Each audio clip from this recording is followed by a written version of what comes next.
सोफे पे ना बैठा हो जैसे। पढ़ा रहा हूँ भाई, इधर देख ले। तो देखना भी होता है तो तू क्यों बीच में बोल रहा है? तू क्यों बोल रहा है बीच में? उसको कह रहा हूँ।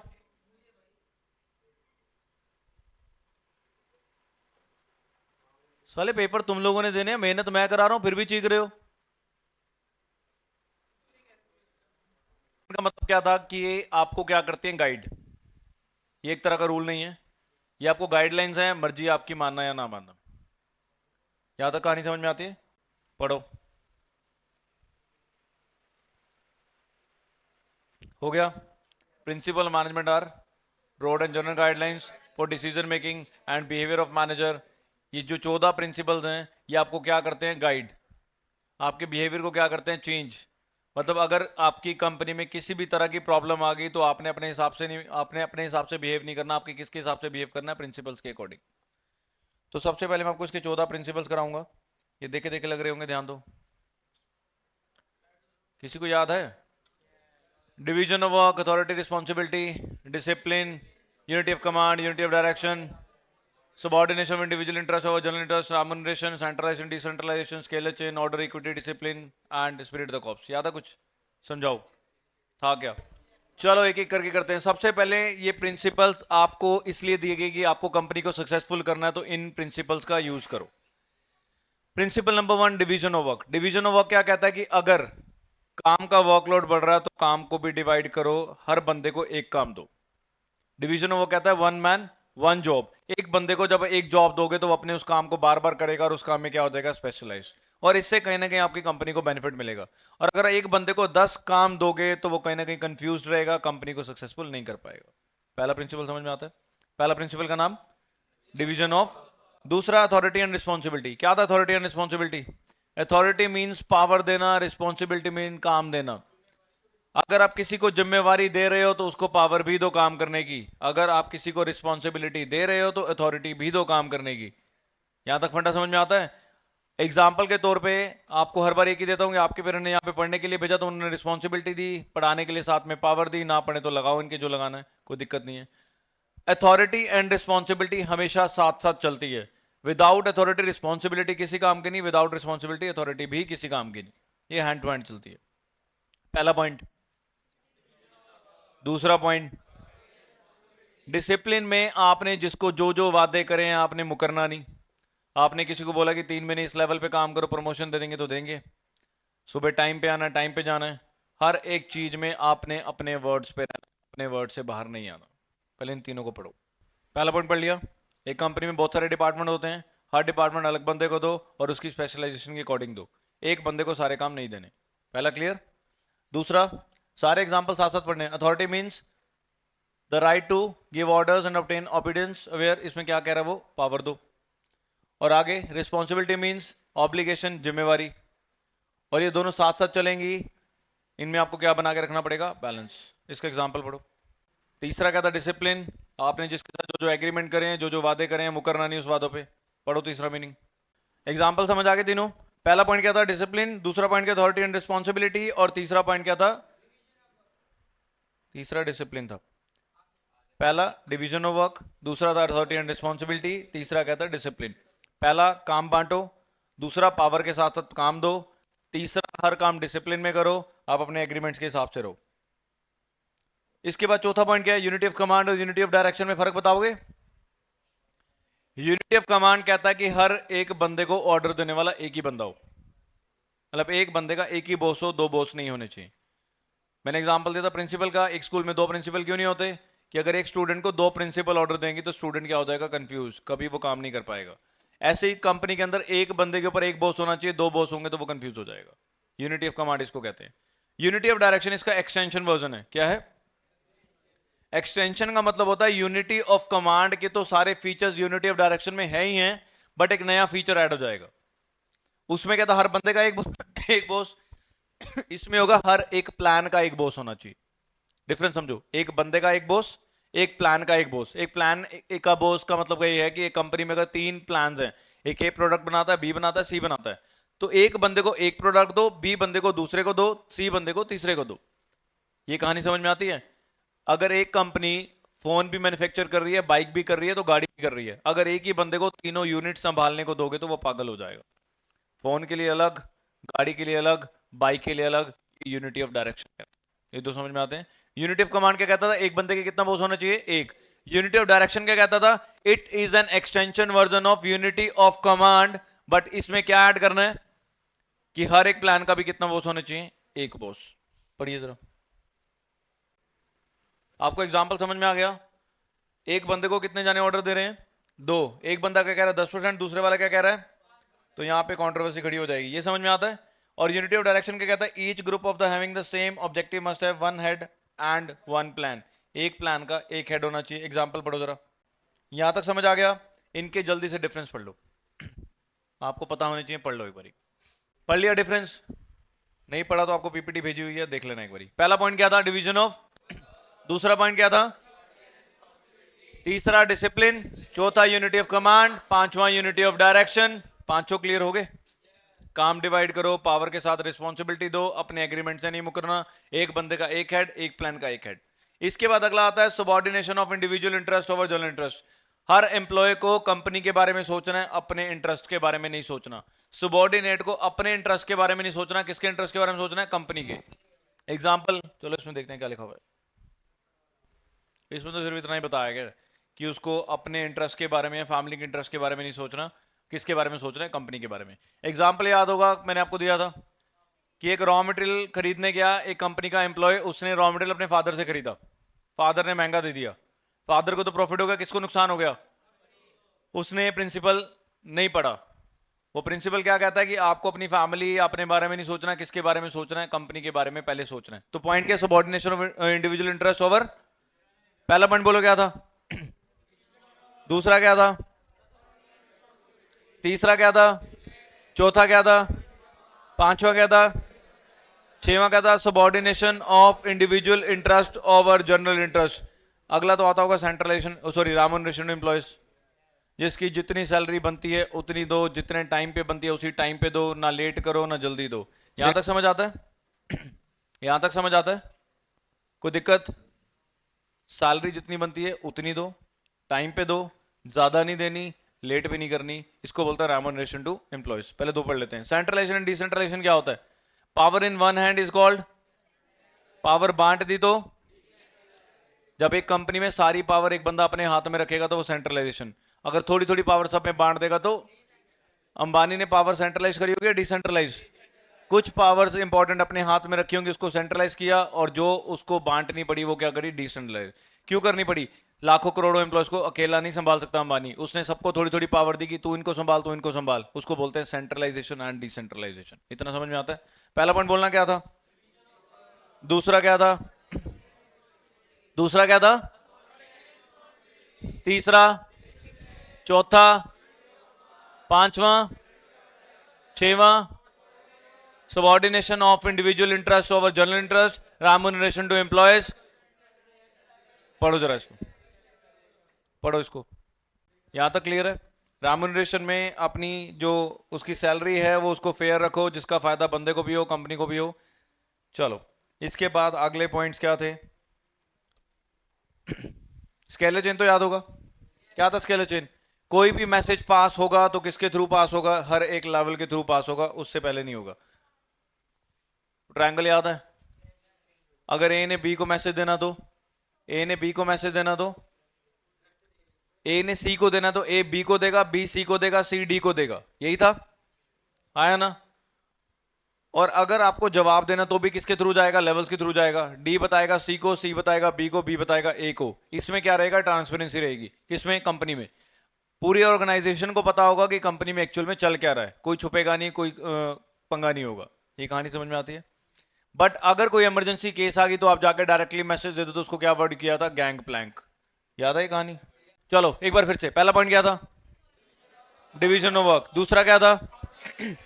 Authority and responsibility, discipline, unity of command, unity of direction, subordination of individual interest over general interest, remuneration to employees, centralization and decentralisation, scalar chain. इसके बाद आपका आता है ऑर्डर। ऑर्डर में था दो तरह के ऑर्डर, सोशल ऑर्डर और मटेरियल ऑर्डर। याद है? सोशल ऑर्डर कहता है हर बंदे को वहां बिठाओ जिसको जो आता हो। फाइनेंस वाला बैठेगा फाइनेंस डिपार्टमेंट में, मार्केटिंग वाला बैठेगा मार्केटिंग डिपार्टमेंट में। सेल्स वाले को आप फाइनेंस में नहीं डाल सकते, अगर डालोगे तो कंपनी बंद हो जाएगी। तो ऑर्डर कहता है, सोशल ऑर्डर कहता है हर बंदे को वो सीट बिठाओ जिसको वो चीज आती हो। मटेरियल ऑर्डर कहता है कि हर मटेरियल अपनी जगह पे होना चाहिए, यहाँ वहाँ नहीं होना चाहिए, किसी को लग जाएगी। मशीनरी आपके प्रोडक्शन डिपार्टमेंट में लगी होनी चाहिए। रॉ मटेरियल आपका परचेज डिपार्टमेंट में होना चाहिए। अकाउंट्स की बुक हमेशा फाइनेंस डिपार्टमेंट में होनी चाहिए। बैनर वगैरह हमेशा मार्केटिंग डिपार्टमेंट में होने चाहिए। अगर इनकी जगह सही नहीं रही, प्रोडक्शन वाला फाइनेंस में रख देगा तो मशीन किसी ना किसी को लगेगी। इसको बोलते हैं मटेरियल ऑर्डर। ये लिखा हुआ देखना है, कौन किसको नहीं आया बोलो। दो तरह का ऑर्डर था, material and social. Social order कहता है कि हर बंदे को वो सीट दो जो काम उसको आता हो। जिस बंदे को फाइनेंस का काम आता है उसको फाइनेंस डिपार्टमेंट में बिठाओ, उसको मार्केटिंग में नहीं बिठा सकते, उसको आता ही नहीं। ये तो था सोशल ऑर्डर। मटेरियल ऑर्डर कहता है हर मटेरियल अपनी जगह पे होना चाहिए। स्टाफ रूम में कौन बैठता है? टीचर्स। अगर स्टाफ रूम ही क्लासरूम में शिफ्ट हो जाए तो कभी चलेगा? खाने का सामान कहाँ मिलता है? स्कूल में कैंटीन में। अगर वो क्लास में आ जाए तो क्लास चलेगी? तो हर चीज अपनी प्रॉपर जगह पे होनी चाहिए, उसको बोलते हैं मटेरियल ऑर्डर। बुक्स कहाँ होती हैं? लाइब्रेरी में, इसको बोलते हैं मटेरियल ऑर्डर। समझ आ गया? डन। बोलना पहला पॉइंट क्या था जल्दी से? क्या था पहला? दूसरा अथॉरिटी एंड रिस्पॉन्सिबिलिटी। तीसरा discipline, unity of command, unity of direction, subordination, individual interest, remuneration, centralization, decentralization, scalar chain, order. Order के बाद आता है इक्विटी। इक्विटी क्या कहता है जरा आप लोग मुझे पढ़ के समझाना। आपने कोई भी रूल बनाया तो हर लेवल पे लागू हो, छुट्टी करी तो हर लेवल को करो। आपने पार्शियलिटी किसी के बीच में भी नहीं करनी। आप इस चीज को समझो, अगर वो पार्शियल होंगे तो लड़ाई हो जाएगी लोअर लेवल की अपर लेवल से। अगर आप इक्वालिटी नहीं रखोगे तो कंपनी को घाटा है। इक्वालिटी रखनी बड़ी जरूरी है। पढ़ो जरा। रिलीजन में आपको डिफरेंस नहीं करना, लैंग्वेज, कास्ट, किसी चीज में आपको डिफरेंस नहीं देना। आपने सबको क्या समझना है? एक बराबर। इसको बोलते हैं इक्विटी प्रिंसिपल। इसको क्या बोलते हैं? इक्विटी। पहला पॉइंट क्या था? इसके बाद आता है स्टेबिलिटी ऑफ पर्सोनल। क्या पॉइंट है? हर एक एम्प्लॉय को रखो, सालों साल काम कराओ। हर एक एम्प्लॉय को रखने के बाद निकालना नहीं है। आज मान लो इसको रखा, मैंने 2 महीने में निकाल दिया, फिर इसको रखा 2 महीने में निकाल दिया, फिर इसको रखा 2 महीने में निकाल दिया, फिर इसको रखा 2 महीने में निकाल दिया। क्या आप ऐसी कंपनी को ज्वाइन करोगे? आपकी कंपनी को कभी भी अच्छे एम्प्लॉयज नहीं मिलेंगे।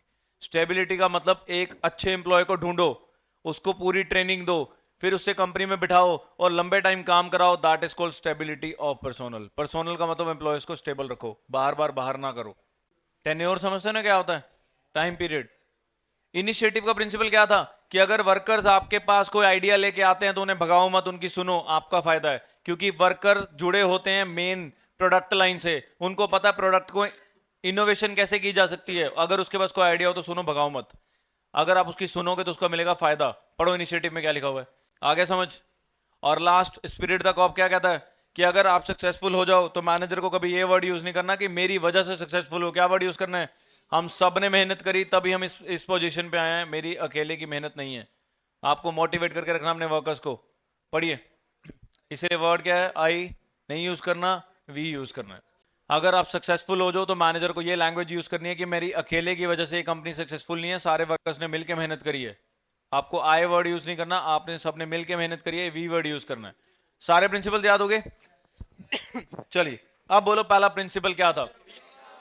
Division of work. दूसरा authority and responsibility, discipline, unity of command, unity of direction, subordination of individual interest over general interest, remuneration, centralisation and decentralisation, scalar chain, order, equity, stability of personnel, initiative, spirit de corps. याद हो गए सारे? अच्छे से आते हैं 14 principles? आगे समझ? किसी को डाउट? चलो ये तो हो गया आपके सारे 14 प्रिंसिपल्स। एक बार जरा सुन लूं एक आधे से। यहां तक क्लियर हो गया? आजू जी आगे। साइंटिफिक मैनेजमेंट याद कराओगे क्या था? अब साइंस और मैनेजमेंट को इकट्ठे कर दिया गया। साइंस और मैनेजमेंट, साइंस क्या कहती है? हर चीज पे नजर रखो, ऑब्जर्व करो। मैनेजमेंट क्या कहती है? मैनेजमेंट डायनामिक है। मैनेजमेंट क्या होती रहती है? Change, time to time. Science और मैनेजमेंट को ऐसे मिलाया गया कि साइंस कहता है हर एक चीज को कंपनी में नजर रखो और जब लगे किसी चीज में चेंज की जरूरत है तो उसको क्या करो, चेंज करो। फॉर एग्जाम्पल, एक मालिक ने कंपनी में एक मशीन लगाई और उसको ऑब्जर्व करता रह गया, और जब लगा कि ये मशीन अब पुरानी हो गई है तो उसको क्या करना चाहिए, चेंज। साइंस ऑब्जर्व करता है, मैनेजमेंट क्या करता है, चेंज करता है। इसीलिए दोनों वर्ड इकट्ठे डाले गए, कौन से, साइंटिफिक मैनेजमेंट। पढ़ो, एक बेस्ट वे में और चीपेस्ट वे में कैसे काम कर सकते हो, ऑब्जर्व करके, और जब चीजों को आपको क्या करना है, चेंज। अच्छा, ये आपको आने नहीं फीचर्स, ये याद है किसी को? चार रूल थे। Science not a rule of thumb, harmony not Discord, cooperation not individualism, each and every person with and efficiency के साथ था। गाइस सुनो, यहां पे साइंस वाला रूल नहीं चलेगा, मैनेजमेंट रूल चलेगा। साइंस क्या कहता था, ऑब्जर्व करो, बट साइंस कहता है जो उसने प्रिंसिपल्स बनाए वो कभी भी चेंज नहीं होंगे। याद है ना, साइंस जो 50 साल पहले थी वो आज भी सेम है, अगले 50 साल भी सेम रहेगी, 100 साल भी सेम रहेगी, बट साइंस का थंब रूल नहीं चलेगा। अगर आपको लगेगा कंपनी में चेंज की जरूरत है तो क्या करेंगे, चेंज करेंगे। पढ़ो जरा इसको।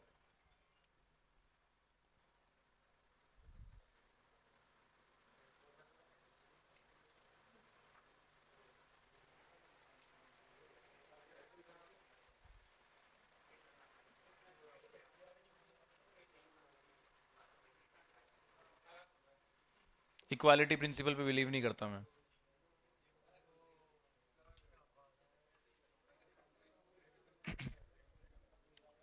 आपने पढ़ा है ये क्या लिखा हुआ है, क्या लिखा हुआ है कि आपको ओल्ड टेक्निक्स पे नहीं रिलाई करना, अगर आपको लगता है कि कंपनी में न्यू टेक्नोलॉजी की जरूरत है तो लेके आओ, जिससे आपकी एफिशिएंसी बढ़ेगी। जो बंदा टाइपराइटर लेके आज भी बैठा है, अगर उसको 100 प्रिंट आउट निकालना है तो 100 बार पेज क्या करना पड़ेगा, टाइप करना पड़ेगा। बट आज इन चीजों की जरूरत है हमें। एक प्रिंटर 100 पेज आपका 2 मिनट में निकाल के दे देगा, तो आपको न्यू टेक्नोलॉजी पे लेके आना, पुराने पे नहीं चलना। पहला समझ आ गया। हार्मनी नॉट डिस्कॉर्ड क्या था, अच्छा पहला पॉइंट क्या है, science not a harmony not Discord क्या कहता, कि मैनेजर और वर्कर्स के बीच में हमेशा शांति बनी रहनी चाहिए। मैनेजर की ये फीलिंग होनी चाहिए कि मैं वर्कर्स के बिना कुछ नहीं कर सकता, वर्कर्स की ये फीलिंग होनी चाहिए कि मैं मैनेजर के बिना कुछ नहीं कर सकता। इन दोनों में क्या रही, मेंटल रेवोल्यूशन। मतलब मैनेजर को वर्कर के हिसाब से सोचना है और वर्कर्स को मैनेजर के हिसाब से सोचना है, आपस में इनकी मिलनी चाहिए, बॉन्डिंग अच्छी होनी चाहिए। पढ़ो जरा क्या लिखा हुआ है।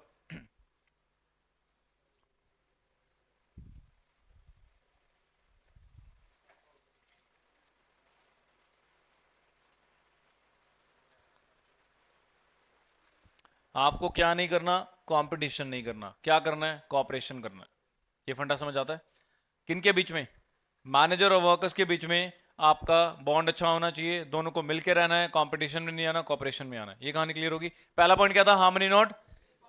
दूसरा क्या था, दूसरा क्या था, पहला क्या था, science not a rule of thumb, दूसरा था हार्मनी नॉट डिस्कॉर्ड, तीसरा था कोऑपरेशन नॉट इंडिविजुअलिज्म। आपको डिसीजन कोऑपरेट करके लेना, अकेले नहीं लेना। आपको एग्जांपल याद होगा कि एक मैनेजर के पास कोई ऑर्डर देने आया, मैनेजर ने डील डन कर दी, उसने फिर वर्कर को बुलाया, वर्कर ने बोला सर आपने ये क्या कर दिया। मैनेजर कहता कि क्यों, पॉसिबल नहीं होगा, तो इतना हमारे पास रॉ मटेरियल ही नहीं है, इतनी हमारे पास लेबर ही नहीं है, और आपने इसको 3 दिन बाद का प्रॉमिस कर दिया, आप जोर लगा लो, हो ही नहीं सकता। अब उसका क्लाइंट उस पर क्या करेगा, केस। क्यों, क्योंकि उसने अपना एग्रीमेंट पूरा नहीं किया। कॉपरेशन नॉट इंडिविजुअल्स का मतलब कि जब आप डिसीजन ले रहे थे तो आपको अपने वर्कर्स को बीच में बिठा के डिसीजन लेना था, अकेले डिसीजन नहीं लेना था। पढ़ो।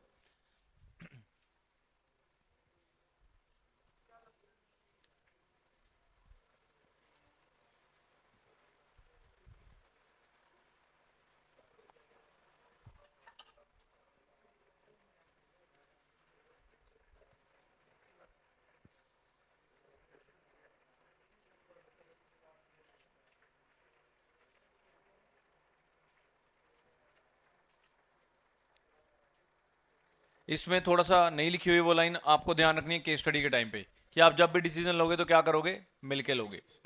लास्ट सेम है, आपने जिसको भी जॉब देनी है उसकी एफिशिएंसी देख के, किसी की सिफारिशी जॉब नहीं देनी। और जॉब देने के बाद आपने उसको पहले काम सिखाना है, सीधा डायरेक्ट काम पे नहीं बिठाना। पॉइंट क्या है, development of each and every person to his और her greatest efficiency and prosperity. आपको जिसको भी जॉब देनी है उसकी एफिशिएंसी देख के, उसके काम को देख के, और काम देने के बाद पहले ट्रेनिंग दो, बाद में काम कराना। पढ़िए।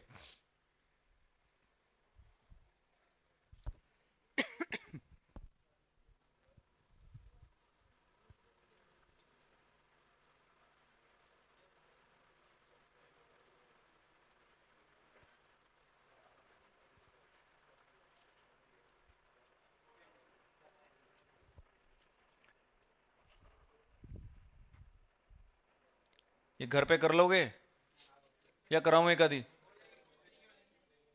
पहला प्रिंसिपल बोलना टेलर का। डिवीजन क्या है? टेलर का science not a rule of thumb, harmony not Discord, cooperation not individualism, each and every efficiency and prosperity. याद है इतना? इसके बाद उसने 14 प्रिंसिपल दिए, इसने 4 दिए, बट ये कहता मैं पीछे कैसे हट सकता हूं, मैं आपको टेक्निक्स दूंगा। तो इसने कितनी टेक्निक्स दी? 1 2 3 4 5 6 7।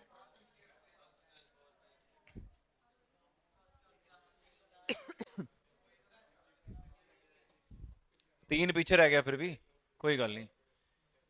अब आपकी पहली टेक्निक, टेक्निक नंबर 1, फंक्शनल फॉर्मेटशिप। ये भी डिवीजन ऑफ वर्क की एक्सटेंशन वर्जन है। बाबू का एक्सटेंशन वर्जन अभी बताया था, क्या होता है बताएंगे जरा? एक्सटेंशन वर्जन अभी पहले किसकी पढ़ी थी? Unity of direction. Unity of command की एक्सटेंशन वर्जन है।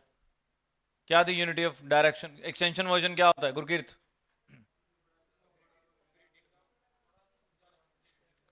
डिवीजन ऑफ वर्क के फीचर्स तो हैं ही हैं, बट एक आधा एड ऑन फीचर है। वो क्या कहता है डिवीजन ऑफ वर्क? सबको काम बांट दो। ये कहता है सारे ऑफिसर्स ही बांट दो। ऑफिसर्स देखो कौन कौन से हैं। ये ऑफिसर है प्लानिंग और ये ऑफिसर है प्रोडक्शन। इसके अंदर सबसे पहला कौन है? Root clerk. जो रास्ता बताएगा वो कौन होगा? Root clerk. उस रास्ते को चलना किस तरीके से है वो कौन होगा? Instruction card clerk. कितने टाइम में और कितने खर्चे पे इस रास्ते को कवर करना वो क्या होगा? Time and cost clerk. और लास्ट इन सब पे जो ध्यान देगा वो कौन होगा? Discipline clerk. प्रोडक्शन किस चीज की करनी है, किस तरह से करनी है, कितने खर्चे और टाइम में करनी है, हर चीज सारा कुछ प्रॉपर ऑर्डर में है या नहीं, ये सारी इंफॉर्मेशन दे देगा इस भाई साहब को, गैंग बॉस। ये वर्कर्स का कौन है? बॉस। ये वर्कर्स का कौन है? स्पीड बॉस चेक करेगा सारा काम स्पीड पे चल रहा है कि नहीं। रिपेयर बॉस चेक करेगा हर मशीन को रिपेयर की लोड है या नहीं। ये चेक करेगा जिस प्रोडक्ट को जिस क्वालिटी पे बोला गया वैसा बना या नहीं। पढ़ो जरा। जो बताएगा कि किस रास्ते पे चलना है, मतलब किस तरह का प्रोडक्ट बनाना है। जो रास्ता डिसाइड करेगा रूट, किस तरह से रास्ते पे चलना है, इंस्ट्रक्शन, कितने टाइम खर्चे पे चलना है, कॉस्ट एंड टाइम, सारी चीजों पे नजर कौन रखेगा? डिसिप्लिन। सारी इंफॉर्मेशन जाएगी वर्कर्स के बॉस के पास, gang boss. Speed boss check करेगा सारा काम उसी स्पीड में हो रहा है जो बोला गया। रिपेयर बॉस चेक करेगा मशीन की रिपेयर। और लास्ट ये चेक करेगा हर प्रोडक्ट जिस क्वालिटी का बोला गया वैसा बना या नहीं। चेक करो।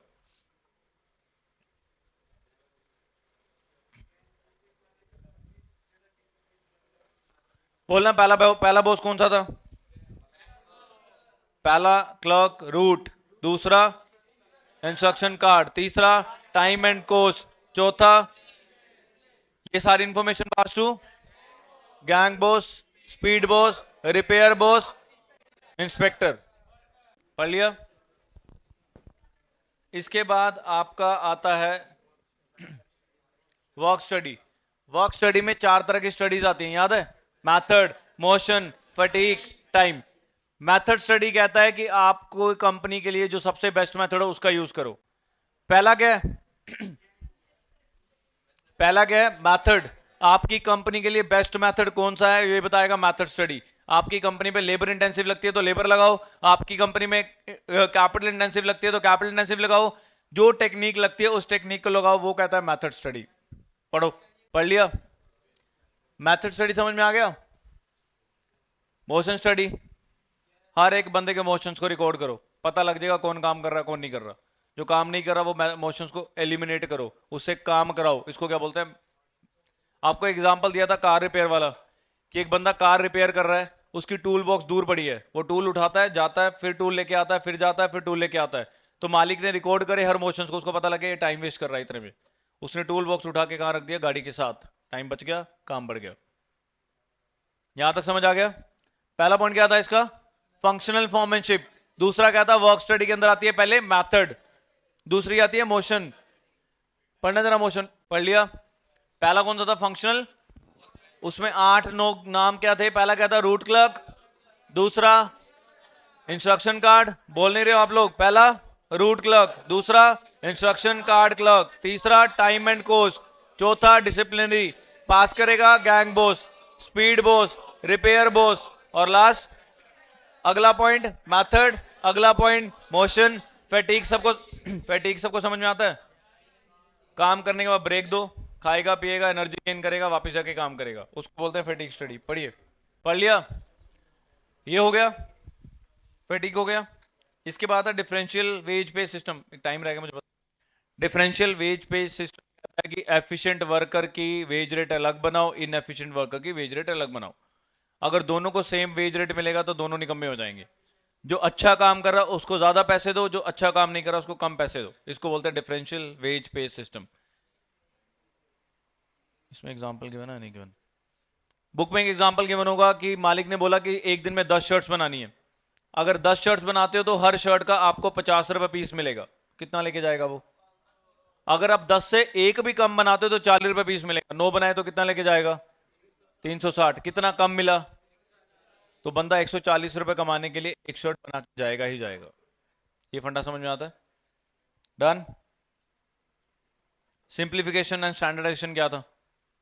सुन लो, इधर सुनो। स्टैंडर्डाइजेशन एंड सिंप्लीफिकेशन कहता है कि हर एक बंदे को एक स्टैंडर्ड दो। एक दिन में इतने प्रोडक्ट बना के जाने हैं, इतने टाइम में बना के जाने हैं, इतने नंबर्स बना के जाने हैं। जब आप हर बंदे को ये बता दोगे कि तूने कितना दिन में काम करना है, वो होगा स्टैंडर्डाइजेशन। सिंप्लीफिकेशन का मतलब प्रोडक्ट को सिंपल बनाओ। मैंने आपको पिज्जा वाला एग्जांपल दिया था कि जब डोमिनोज आते हो तो क्या होता है? बिल काटने वाला अलग, बेस बनाने वाला अलग, वेजिटेबल्स काटने वाला अलग, बेक करने वाला अलग, डिलीवरी वाला अलग।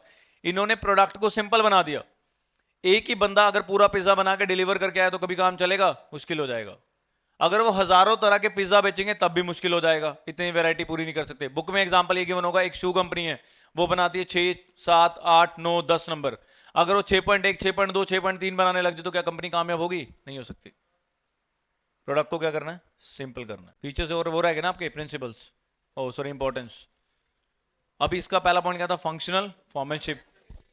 दूसरा क्या था? Method, motion, fatigue, differential wage based system. उसके बाद आपका सिंप्लीफिकेशन, स्टैंडर्डाइजेशन। टाइम स्टडी कहता है कि आप ऑब्जर्व करो एक बंदा एक दिन में कितने बना के जाता है। मान लो एक बंदा एक दिन में 10 टी शर्ट्स बनाता है। 100 टी शर्ट बनानी तो कितने बंदे रखने पड़ेंगे? ये टाइम स्टडी बताता है। अगर आप टाइम की स्टडी करोगे हर वर्कर की तो आपको पता लग जाएगा कि इतनी शर्ट्स इतने दिन में इतने बंदे बना सकते हैं। फंडा समझ आता है? आज वाला क्लियर है? सुना के जाओ, बंद करना।